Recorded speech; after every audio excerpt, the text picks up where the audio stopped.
Et hello les amis, j'espère que vous allez bien. On se retrouve aujourd'hui pour une nouvelle vidéo. Aujourd'hui, nous allons faire un make-up d'actualité car cet été, avec les fortes chaleurs qu'il y a actuellement, nous avons un make-up qui dure toute la journée. Nous allons donc faire une vidéo 2 en 1 puisque je vais faire un make-up longue tenue avec des nouveautés. On aura beaucoup de nouveautés ELF parce que j'ai fait une grosse commande ELF et plein de produits qui m'intéressaient. J'ai l'anti-cerne Huda Beauty que je vous ai montré dans mon haul il y a assez longtemps. Bref, on a plein de petits trucs. Donc c'est parti pour un petit make-up longue durée, ce sera un truc très rapide. Alors c'est un make-up d'occasion, c'est pas le make-up que je fais tous les jours pendant l'été. Si vous avez besoin que votre make-up dure longtemps sous 40 degrés, c'est la vidéo. C'est pas un make-up que moi perso je mets pour aller à la plage genre. Mais bref, voilà. On y va. Nous allons commencer tout de suite par les bases, car oui, nous avons 2 bases. Bien sûr, avant ça, on a mis ses soins et une crème solaire, vous le savez. Si vous avez vu ma dernière vidéo où je reproduis la routine de Kendall Jenner, vous connaissez un peu les steps à suivre avant le make-up. Mais du coup, on va passer directement aux bases. Nous allons commencer par la Pore Filler de chez NYX, qui n'est pas du tout une nouveauté. Je vous avais déjà montré la base, donc en version crème, que j'aimais pas trop parce qu'elle faisait beaucoup de grumeaux et vraiment elle tombait partout, c'était insupportable. Du coup j'ai voulu tester la version stick, une base qui est censée flouter vos pores. Donc je la mets là où j'ai mes pores, directement avec le stick, et après je viens l'étaler à la main pour vraiment enlever le surplus de matière s'il y en a, vu que j'en mets beaucoup. Ensuite on va tester un primer que je vois partout sur TikTok et que j'avais extrêmement envie de tester. C'est censé être un dupe du Charlotte Tilbury, le Airbrush Highlighter, enfin un truc comme ça, bref le primer qui illumine le visage.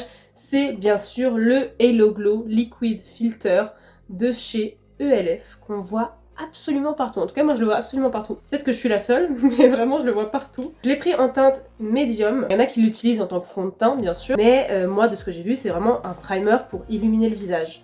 Après, il y en a plein qui l'utilisent tout seul l'été. Moi, c'est sûrement ce que je vais faire quand je partirai en Corse, bientôt d'ailleurs. Au niveau de l'applicateur, c'est comme le Charlotte Tilbury, je crois. J'ai jamais testé le Charlotte Tilbury, donc je peux pas vous dire. Vous voyez, ça fait presque fond de teint, mais après la couvrance est hyper légère, donc ça fait un fond de teint très léger et super glowy. Du coup c'est la première fois que je vais utiliser mon éponge pour appliquer ma base, mais c'est parti. J'avais peut-être pas mis assez, Vous voyez, la couvrance est vraiment hyper légère. Si vous l'achetez en tant que fond de teint, ne vous attendez pas à avoir une couvrance extraordinaire, c'est juste un filtre glowy. Vous pouvez le voir, je brille. En tout cas, il tient sa promesse, c'est glowy. Mais moi j'aime bien, en ce moment vraiment je tends de plus en plus à faire des teints moins couvrants, plus glowy, plus naturel. Bah écoutez, j'aime beaucoup. Après, franchement, c'est un fond, c'est un primer. Il n'y a rien non plus d'extraordinaire. Il apporte beaucoup de lumière. Ensuite, pour le fond de teint, je vais encore prendre une nouveauté ELF. Moi, du coup, quand je fais mon teint pour des grandes occasions, l'été, je mets quelque chose d'assez léger, quelque chose d'assez naturel, que après je vais venir compléter avec une poudre qui est une poudre teintée. Comme ça permet d'avoir une couvrance avec un fond de teint et après d'apporter vraiment la matité et un côté encore plus couvrant avec une poudre teintée. C'est un total crash test pour cette petite nouveauté ELF, c'est du coup la Camo CC Cream. J'avais adoré leur Camo Concealer, donc c'est la CC Crème de la même gamme. À ce qui paraît, c'est un dupe de la CC Crème It Cosmetics et vous le savez, je pense, si vous me suivez depuis un certain temps, que c'est ma CC Crème et mon fond de teint préféré ever, la CC Crème It Cosmetics. J'ai pris du coup la teinte Medium 310, c'était une galère de trouver ma teinte. Je pense que ça va être beaucoup trop foncé, mais écoutez, franchement, je savais pas quoi faire. Elle est du coup Full Coverage Natural Finish, donc c'est très à la mode. C'est exactement comme le goût d'Apple, comme le fond de teint She Glam que j'ai testé il y a pas longtemps avec vous. C'est du coup haute couvrance, mais avec un fini naturel. Et en plus, celle-ci est SPF 30, donc c'est parfait pour les vacances. C'est parti, je pense que la teinte va être une catastrophe. Ah, c'est assez épais, Pour l'instant, elle me fait beaucoup penser à la It Cosmetics. Je vais l'appliquer à l'éponge. Ouais, la teinte, c'est une catastrophe. J'évite d'en mettre sur les cernes. Si vous avez vu ma vidéo de la semaine dernière, non pas de la semaine dernière parce que je vous ai pas posté la semaine dernière, mais ma dernière vidéo, vous savez pourquoi je mets pas sur les cernes, tout simplement pour pas créer de surépaisseur avec l'anti-cerne. Si vous avez le contour des yeux qui est ridé ou qui est marqué, on va dire, vaut mieux éviter de mettre beaucoup de couches à ce niveau-là, sinon ça va criser encore plus. Et moi, comme j'ai le contour des yeux assez marqué, j'évite. Au niveau du fini, on a quelque chose qui n'est pas mat du tout. Alors bien sûr, j'ai le primer en dessous qui est un primer glowy, donc forcément ça va pas ressortir mat. Mais je pense que c'est un fini naturel. Je dis pas qu'il est naturel, mais qui fait un fini naturel, donc pas hyper glowy mais pas mat, donc un peu qui reflète la lumière là où elle se pose. Franchement, j'ai la peau hyper sèche en ce moment, surtout à ce niveau-là parce que je suis H24 malade et que je me mouche tout le temps, donc comment vous dire que cette zone-là c'est une catastrophe et ça va pas marquer mes zones de sécheresse. Donc pour les peaux sèches, je pense que c'est pas mal. À voir comment il évolue, pour l'instant j'aime beaucoup. Je dirais pas que c'est un dupe du It Cosmetics parce que je trouve que la It Cosmetics est quand même mieux. Mais pour l'instant c'est prometteur, c'est pas haute couvrance, vous pouvez voir encore mon acné, mes cicatrices d'acné, toutes mes imperfections. Et là c'est une marque que vous pourrez pas retrouver en physique, c'est une marque que vous pourrez retrouver que sur Beauty Bay, mais il n'y a pas tous les produits, ou sur le site. Si vous passez sur la région Europe, vous ne paierez pas de frais de douane, et souvent la livraison est offerte après 30 €, donc franchement c'est hyper cool. Vous avez tout le temps des cadeaux offerts, enfin franchement moi j'adore ELF, ils sont trop bien. Je vous avais montré dans ma première vidéo crash test ELF comment commander si vous voulez vraiment un truc visuel pour vraiment vous montrer exactement comment faire. N'hésitez pas à aller voir la vidéo, je vous la mets juste ici. On passe à l'anti-cerne. Pour l'anti-cerne, je vais enfin vous le montrer parce que moi je l'ai déjà utilisé maintes et maintes fois. C'est le Faux Filter Concealer de chez Huda Beauty. C'est un anti-cerne que j'adore, je vous spoil. Un anti-cerne qui est censé tenir 16 heures. Parfait pour ce thème longue tenue. Il est trop bien, il est assez couvrant, il crisse pas dans mes ridules, pas autant que les autres. Vraiment le fini est trop bien. Il est hyper léger, hyper fin, donc forcément il va moins marquer les ridules, vraiment il est très très bien. Si vous avez les contours des yeux marqués et que vous cherchez un anti-cerne qui ne file pas trop, celui-ci, on sait, il est génial. Vous voyez, le résultat est hyper léger. Alors il n'est pas 100% couvrant, totale couvrance, tout ça, mais il est assez couvrant, il est super fin sur le contour des yeux, enfin vraiment moi je l'adore. C'est celui que j'avais utilisé pour le mariage auquel j'étais allée, et il a tenu toute la journée, il n'a pas bougé d'une façon horrible. Alors bien sûr, au bout de 16 heures de portage, forcément il crisse dans les ridules, mais rien de trop angoissant. Donc franchement, j'aime beaucoup. Ma super technique pour un make-up longue tenue, c'est comme Miss Kendall Jenner, elle m'a un peu devancée, j'avoue, c'est de doubler tous mes produits poudre, donc tout ce qui est blush et bronzer, en produit crème. Donc je mets une couche de produit crème, puis une couche de produit poudre. Alors oui, ça fait beaucoup de couches, j'en suis totalement consciente. Ne vous méprenez pas. Si vous voulez que ça tienne, franchement c'est la meilleure solution parce que au pire, si la poudre s'estompe un peu, parce que parfois ça s'estompe, il reste le côté crème qui est fixé par la poudre. Deux petites nouveautés ELF, donc j'ai le Putty Bronzer et le Putty Blush. J'ai trop hâte de tester, je suis trop contente. Franchement j'avais trop hâte de tester ces produits. Donc on va commencer par le Putty Bronzer. J'ai pris en je sais plus quelle teinte, il n'y a rien marqué dessus. Je vous mettrai de toute façon la ref juste ici ou en barre d'infos. Et par contre le packaging est très petit, alors moi normalement j'utilise ces produits là avec un Beauty Blender, mais là ça va être un peu compliqué. Je vais le prendre au Beauty Blender, je sais pas si c'est la meilleure idée, mais c'est parti. Et après je le mets exactement aux endroits demandés. Alors j'avais prévu de tester la poudre teintée de chez ELF, mais je crois qu'elle est beaucoup plus foncée et j'ai peur que si je mets cette poudre teintée là, après on voit plus du tout les matières en dessous. Je sais pas si elle est très couvrante parce qu'en fait c'est pas une poudre teintée, c'est un fond de teint poudre.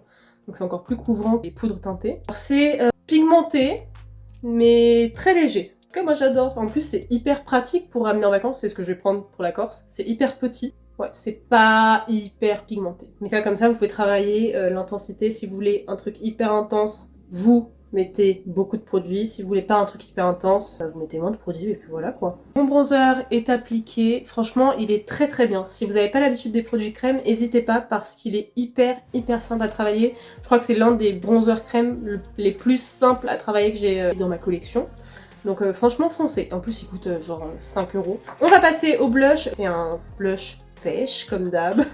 Vraiment, j'achète pas un blush pêche par mois, je meurs. Mais il est trop beau, ça va faire trop beau. Alors je sais pas s'il va être pigmenté comme le bronzer, parce que s'il est pigmenté comme le bronzer, en vrai ça va, parce que ça va se travailler facilement. S'il est plus pigmenté, là va falloir y aller d'une façon légère. Ah, il est plus pigmenté, mais du coup c'est mieux, parce qu'on n'a pas à y aller 10 fois pour avoir un beau rendu. Oh non, j'adore, il est trop bien. La teinte est magnifique. La teinte est magnifique, je répète, la teinte est magnifique. Ah ouais, il se travaille hyper bien, j'adore ces produits crème. Voilà, mon bilan est fait, ils se fondent super facilement, je suis totalement fan. Pour la poudre, comme je vous ai dit juste avant, j'avais pris fond de teint poudre Camo ELF, donc c'est de la même gamme que la CC Crème et que les concealers. Mais franchement, elle m'a l'air super foncée. J'ai pris la teinte 310 comme la CC Crème. Elle m'a l'air très foncée et déjà que mon teint est hyper foncé, j'ai pas envie de foncer encore plus. Donc là, je pense qu'on va partir sur du safe. Je testerai ça une prochaine fois. Là, j'ai totalement oublié de faire une étape. Le spray fixateur, à chaque fois j'oublie. Après avoir mis votre base, n'hésitez pas à mettre un coup de spray fixateur partout sur le visage et d'attendre. Ça va permettre d'agripper le maquillage et le fond de teint quand vous mettrez le fond de teint. Moi, c'est une étape que j'oublie absolument tout le temps. Mais franchement, ça fait toute la différence. Je vais le faire du coup maintenant, j'ai pas encore poudré mon teint. Et je vais du coup utiliser le Airbrush Flawless Setting Spray de chez Charlotte Tilbury. Avant la poudre, et après on le mettra après tous les produits teints, donc après le blush poudre, le bronzer poudre, tout ça. Voilà, c'était juste pour vous dire ça.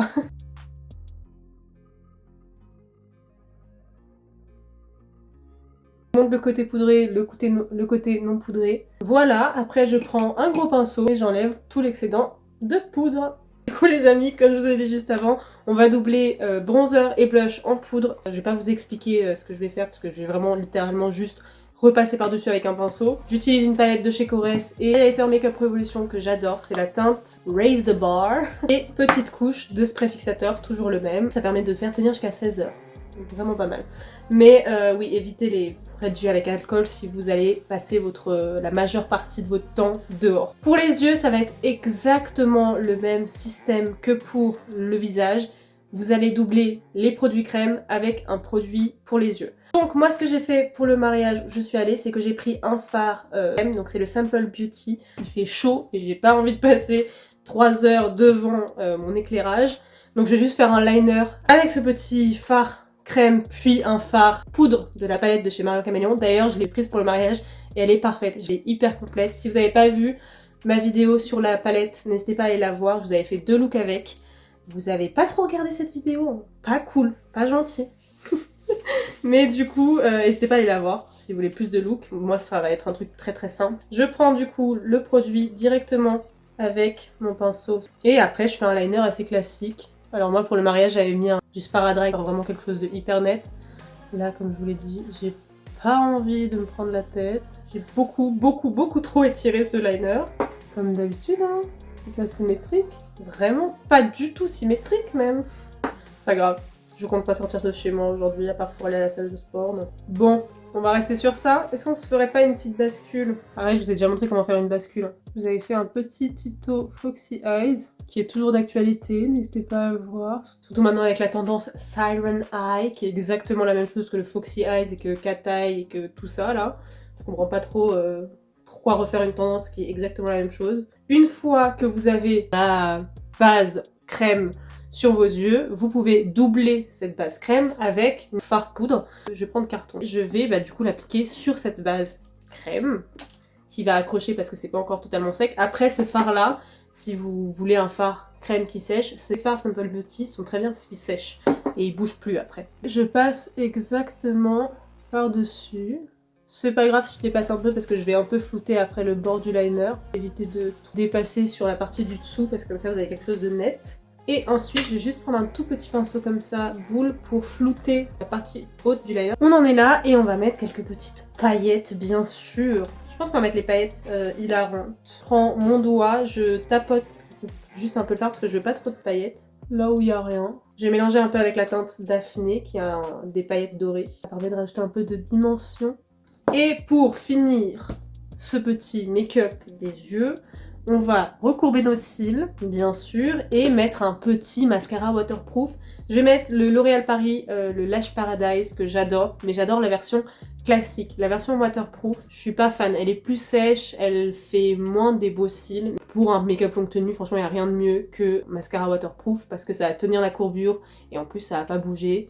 C'est pas résistant aux larmes, désolé, mais c'est résistant à l'eau. Donc ne pleurez pas. Vous voyez, je trouve qu'il y a beaucoup plus de paquets que la version normale. Je recommande pas. Petite précision, je mets pas de crayon dans mes muqueuses, tout simplement parce que avec la chaleur, ça coule forcément et ça fait hyper moche. Je laisse comme ça, c'est pas grave, ça aurait fait beaucoup mieux et beaucoup plus intense et beaucoup plus fini avec un crayon dans la muqueuse, mais franchement ça sert à rien.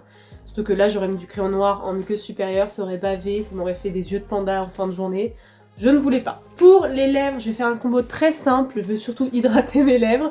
Donc je vais faire un contour des lèvres avec un crayon Make-up Atelier Paris. Et après je vais mettre un baume à lèvres chez ELF que j'ai eu en cadeau dans ma commande. J'essaie de faire un maximum avec le crayon à lèvres parce que le crayon à lèvres va beaucoup mieux tenir que le baume à lèvres. J'ai fait le contour mais je remplis quand même mes lèvres. Histoire que si le baume à lèvres, parce qu'il va partir forcément, quand le baume à lèvres partira, il restera toujours la teinte du crayon. Voilà, petit crayon appliqué. Et je vais maintenant appliquer le baume à lèvres. Le baume à lèvres, ce qui est chiant, c'est que c'est direct un embout comme ça, il y a un applicateur sur ce truc, donc je vais le mettre au doigt. Oh, c'est beau!